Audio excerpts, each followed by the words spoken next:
Good morning to you. I just wanted to pop on real quick. Have a controversial topic today, and one that's not. So the reason that I'm going to want you to get this information is especially if you have a teenager, a young athlete, there's a cheating situation going on, and that happens, and it's been around for years. My old man used to tell me when he was in the football field, the coach would hand these out. So this is the topic of steroids and the psychological damage that it can cause. Now, my old man used to tell me stories about his buddy who took this prescription for steroids for him and his buddy and put on 10 good pounds and stayed off of them after that. I'm not talking about that, and yet that was still cheating. So the thing that I want to talk about is the battle that we have with the mind and the psychological damage that steroids can cause for one who uses them. And here's the thing. I have an analogy for this. Imagine you were put in a sports car and told you to go like high performance, high race, go all balls to the wall, all full tilt. And then you were put into, I don't know, an old school VW Rabbit, which were pretty cool with the diesel anyways. But the point is that when you're using steroids, you are in that sports car. You are used to going that fast. You're used to going that speed. You're used to the advantages of what your body's doing to you after the workout. Your body repairs itself way quicker. It is incredibly fast to build the muscle because, again, you don't have the downtime and the sore time. So here's a few things that I'd like to propose about steroid use and the psychological damage. Let's say a pro player gets nailed. We had one out here in San Diego that got nailed.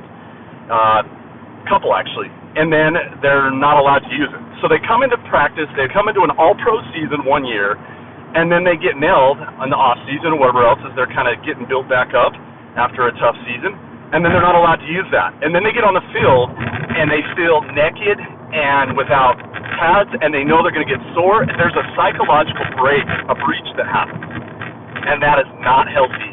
And it's not healthy for our youth. It's not healthy for very few athletes. I am a full believer that certain sports, i.e.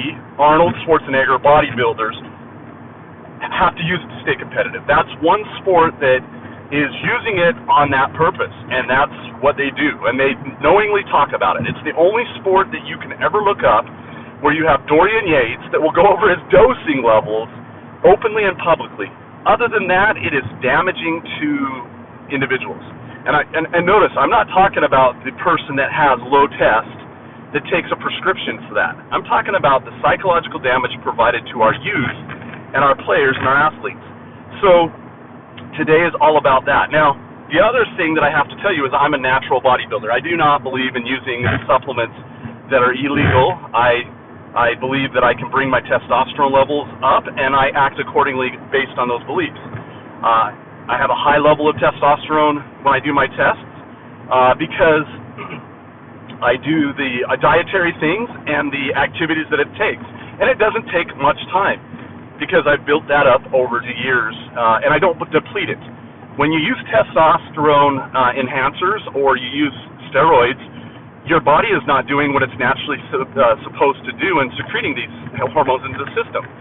So once you're not using it, like any other drug, speed or an antidepressant, like any other drug, scratch the antidepressant, by the way, I can't speak to that, but the illegal drugs, I can, then your body's not going to naturally produce what it's intended to produce.